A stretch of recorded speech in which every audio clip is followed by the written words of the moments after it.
Olá pessoal, voltamos para mais um vídeo aqui do canal e hoje vamos falar sobre Castro Alves. Eu deixei aqui algumas anotações, né? Marquei alguns poemas, trechos de poemas que eu gostaria de deixar aqui para vocês, né? Queria trazer essa recomendação de leitura. E também tá aqui a minha colinha. Por que eu faço essa colinha? Para não esquecer os pontos que eu acho importantes e que eu queria muito falar aqui no vídeo, né? Então, como a memória não é tão boa, a gente pega a nossa colinha e vai. Mas antes, deixa eu me apresentar. Meu nome é Milena, sou professora, né? Sou formada em letras, português e inglês e atuo, né, na área. Gosto muito dessa área de letras, de produção acadêmicas, né? Já falei sobre. Tem um vídeo aqui anterior no canal sobre produções acadêmicas e tudo mais. E também amo poesia, literatura, livros no geral. Gosto muito desse universo, tá? E eu resolvi trazer esse livro que eu li recentemente e que eu acho super importante, né? Provavelmente, se você está vendo esse vídeo, em algum momento da sua formação na escola, você deve ter ouvido falar sobre Castro Alves, tá? E aqui não vai ser uma aula sobre literatura ou sobre o período, né, literário que ele representa e tudo mais, não. Aqui eu quero trazer um bate-papo, reflexão sobre Castro Alves, um pouquinho, uma breve biografia, trechos de sua obra, alguns trechos e a importância, né, de estar lendo Castro Alves, tá? Não só ele, mas como tantos outros aqui que a gente tem na nossa literatura. Bom, então, Castro Alves, né? Ele é um poeta brasileiro, né, como eu falei, e também é conhecido como poeta dos escravos, tá? Ele tem essa alcunha. Eu não vou abordar muito os trechos, na verdade eu não vou abordar, eu vou abordar os trechos sobre a questão da escravidão e tudo mais num outro vídeo, porque esse aqui eu quero falar apenas do Espumas Flutuantes. Esse livro aqui que eu li, ele tem essa coleção, né, Espumas Flutuantes, aí tem o Navio Negreiro e Vozes da África, tá? Hoje eu quero falar sobre espumas flutuantes e no próximo vídeo sobre esses dois temas que são temas mais similares, tá? Mas ele é, sim, poeta dos escravos, viveu ali aqui no Brasil, né, durante o século XIX, morreu muito cedo, teve uma passagem muito breve aqui na Terra.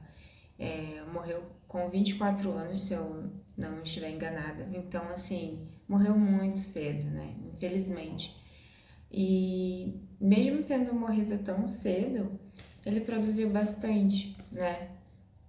Produziu bastante. Esses aqui são alguns, acredito que tenha muito mais obras, mas ele deixou um acervo muito interessante em relação a uma vida tão breve, né? E isso também me fez refletir sobre tantas outras coisas, né? O quanto que antigamente a gente, né, nos tempos bem mais antigos, não tô nem falando só da questão do mundo digital, mas antes mesmo do advento da televisão, da rádio, que as pessoas tinham muito contato com livros ou com músicas, elas conseguiam, eu acredito que elas conseguiam produzir muito mais. E não é só a produção artística, né? Por exemplo, desenvolver instrumentos, engenhosidades. Eu acho que antigamente, né, nos tempos, né, séculos passados, as pessoas conseguiam desenvolver mais técnica, sabe? Técnica mesmo de manusear, de produzir e tal. Hoje em dia, né? E desde o advento da rádio, televisão e agora o mundo digital, essas habilidades eu acredito que elas estão diminuindo, e mais também que ao mesmo tempo tem surgido novas habilidades para outros contextos. Então acho que acaba que faz parte também, né, da sociedade, da civilização humana está evoluindo. Mas que eu acho uma pena, né? Quem me dera que aos 24 anos eu já tivesse produzido, sei lá, metade do que ele produziu de textos, né? De livros e tal. Eu achei Eu acho uma pena isso.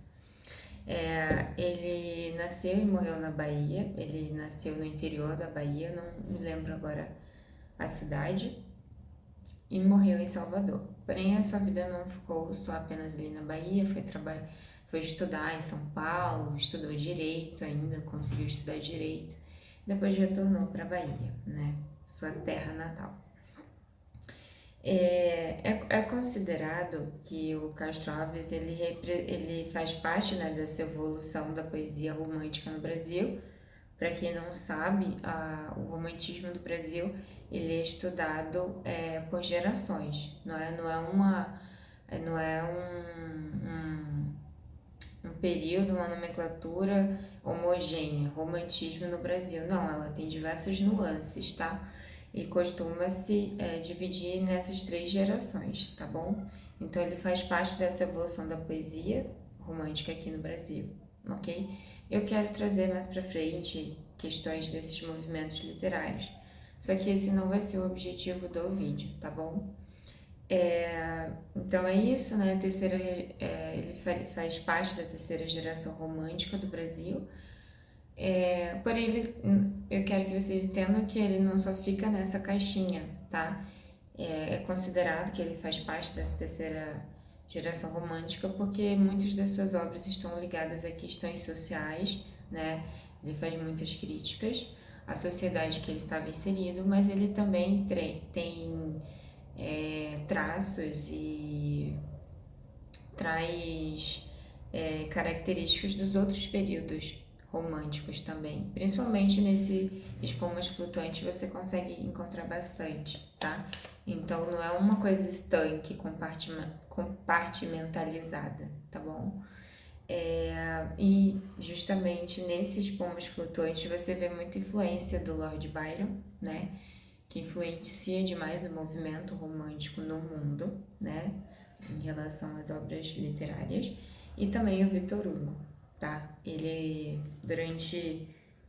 às vezes no início de uma poesia, ele coloca um trecho de uma determinada poesia do Lord Byron, do Victor Hugo, do Shakespeare, então ele tem bastante referências, né? Eu também separei alguns trechos de notas aqui do produtor do livro, que eu achei muito legal, assim, os trechos que ele quis definir quem é o Castro Alves, né? Então, ele trazia a pátria e o cérebro no coração, ou seja, o Castro Alves ele era um poeta muito antenado em questões da sua sociedade, então ele vivenciou, ele era vivo no Brasil durante a Guerra do Paraguai, então ele tinha aquela questão nacional, né, que também faz parte do romantismo, mas ele tinha essa questão nacional na sua mente, no seu coração. Ele se empolgava também com os ideais de liberdade econômica e da dignidade humana, que eram ideais modernos para sua época, né, já que o Brasil vinha vindo, não só o Brasil, né, grande parte do mundo vinha vindo, né, de colonização, de imperialismo. O Brasil passou por todas essas fases e estava transitando para a República, né? E ele vivenciava isso. Então, queria essa liberdade econômica, a dignidade humana, né? Que seres humanos fossem direitos, né, de dignidade. Como falei, ele trouxe nos seus temas, nas suas poesias, a abolição da escravatura. Pretendo abordar com mais profundidade no próximo vídeo. Sonhos de liberdade, política também, né? Como já falei, ele tinha essa pegada. E pregava a república, tá? Ele gostava, né, de definir a soberania do Brasil, cantar sobre os heroísmos, né, dos soldados que pelejaram na Guerra do Paraguai, que também é a gente sabe que aconteceu a Guerra do Paraguai, mas a gente não conhece os heróis dessa guerra, né? E é estranho falar heróis, mesmo diante de uma guerra, né? Que é um evento tão triste para a humanidade, né? A guerra não traz nada de bom, mas que infelizmente está inerente à história humana, é algo inerente à nossa história. Então ele traz, né, em algumas das suas obras esse tema, né, e pedia muito pelos pobres e pelos desvalidos, né. Quem não conhece o poema, né, quem dá aos pobres empresta a Deus, né, e é muito interessante. Eu trouxe aqui alguns trechos, não vou ler toda a poesia para não ficar muito extenso o vídeo e tudo mais, e é muito bom você mesmo ler o livro, abrir, folhear, fazer anotações, tá bom? Esse aqui eu achei muito interessante, que o nome do poema é O Livro e a América. Eu vou ler a primeira estrofe, que fala: talhado para as grandezas, para crescer, criar, subir. O novo mundo nos músculos sente a seiva do porvir. Estatuário de colossos, cansado d'outros esboços. Disse um dia Jeová: vai, Colombo, abre a cortina da minha eterna oficina, tira a América de lá. E ele começa essa poesia, né, esse poema, O Livro e a América, já fazendo menção a vários elementos da época, né, que são inerentes à história da América.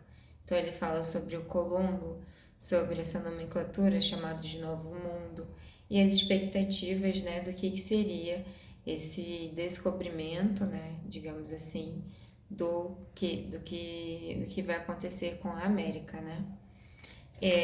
Aí em outras estrofes ele vai fazendo um paralelo sobre a América e consegue fazer esse paralelo com o livro.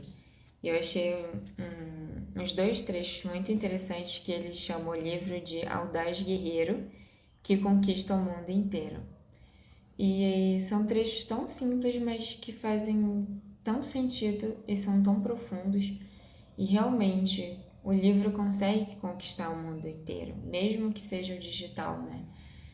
O que seria do mundo sem a produção escrita, né? Sem a possibilidade de colocar todo o nosso conhecimento em um material, né, escrito. O que seria do mundo sem essa engenhosidade, né? E é uma coisa meio que universal, não vou generalizar, mas faz parte das mais diversas sociedades, né? Ter o livro nas suas mais diversas formas. E ele também fala que ele fala assim: o livro caindo na alma é germen que faz a alma, que faz a palma, perdão, e é chuva que faz o mar. E eu achei também muito interessante que ele fala: o livro caindo na alma, né, quando o livro nos toca, é germen que faz a palma, né, que nos inspira a produzir e a criar e tudo mais. E a chuva que faz o mar, né? Imagina a chuva em relação ao mar inteiro, né? Eu achei lindos esses trechos aqui. E aí tem diversos outros, né? Os Poemas Flutuantes tem muitas obras aqui, tem muitas poesias. E é muito interessante. Tem pessoas que não gostam muito de ler poemas e tudo mais, gostam mais da prosa, mas eu acho que é bom exercitar também a interpretação mais poética, né, das obras. Tem o Quem Dá aos Pobres Empresta a Deus, né, que é super famoso, e tem uma nota aqui que ele escreveu esse poema para o Gabinete Português de Leitura, né, que em relação à oferta do produto, a oferta de produtos e de benefícios, né, às famílias dos soldados mortos na guerra. Então ele faz esse apelo, né, da sociedade, né, dos responsáveis, aos responsáveis, para que essas famílias, né, não ficassem desassistidas, né. A Guerra do Paraguai foi uma guerra violenta, ela é muito pouco falada aqui no Brasil e tudo mais. Não sei em relação aos outros países, não conheço o Paraguai ainda, mas foi uma guerra muito mortal, tá? Dizimou uma grande população do Paraguai, né? Sobretudo a masculina, praticamente dizimada. Então, assim, e no Brasil também, o Brasil perdeu bastante, não só o Brasil, a Argentina e tudo mais. Então ele faz esse apelo, né, aos soldados mortos na guerra. Eu não vou ler o trecho todo, mas eu vou ler o primeiro estrofe, tá? Eu, que a pobreza de meus pobres cantos dei aos heróis, aos miseráveis grandes, eu, que sou cego, mas só peço luzes, que sou pequeno, mas só fito os Andes, canto nesta hora, como um bardo antigo, das priscas eras que bem longe vão, o grande nada dos heróis que dormem do vasto pampa no funéreo chão. Desculpa. Ele traz diversas referências aqui da época. E esse final, esses trechos finais que falam o grande nada dos heróis, né? Esses homens, soldados, né? Ele são heróis de guerra, mas que infelizmente também são nada, né? Depois que passa toda aquela... Não para suas famílias ou para a sociedade, mas é que esses heróis não obtiveram o reconhecimento que deveriam obter. Então, acaba que ele coloca o grande nada dos heróis, né?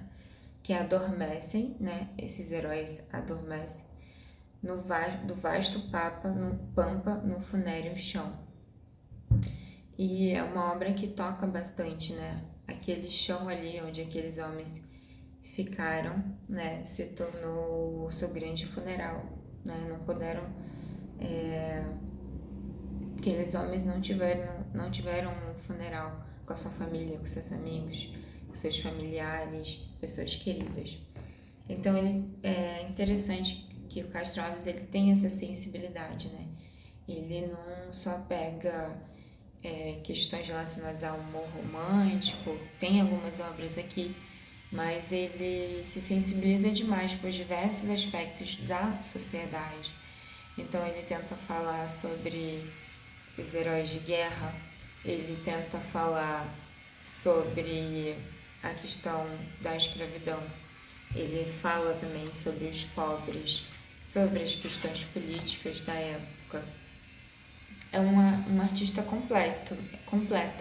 Traz também influências, né, dos seus autores, dos seus artistas que ele cultivava e tinha como referência mesmo.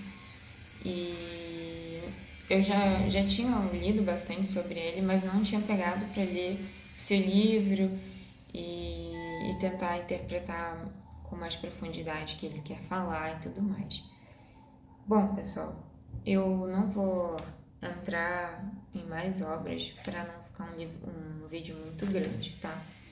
Eu vou trazer a parte 2 desse vídeo, que eu quero falar sobre a questão da escravidão e tudo mais, porque era um tema também que tocava muito esse artista, que ele é conhecido por ser o poeta dos escravos. Mas esse vídeo ele tem o intuito de incentivar a leitura, de trazer o passado também para o presente, para a gente relembrar as pessoas que são importantes para a nossa história, para a história da nossa sociedade, né, da nossa cultura, que é importante, né, estar sempre relembrando essas pessoas e tentando compreender o que elas queriam passar naquele momento, de acordo com aquele momento, com aquele contexto, e compreender também ela como ser humano. E o intuito do vídeo é esse, tá? Para não ficar muito longo, eu vou parar por aqui. E aí depois eu vou fazer a parte 2, tá? Dúvidas, comentários, pode deixar aqui. Estou super aberta às mais diversas, né, opiniões. Quero trazer cada vez mais novos conteúdos para vocês. E qualquer coisa é só entrar em contato comigo, tá bom? Um beijo, até o próximo vídeo.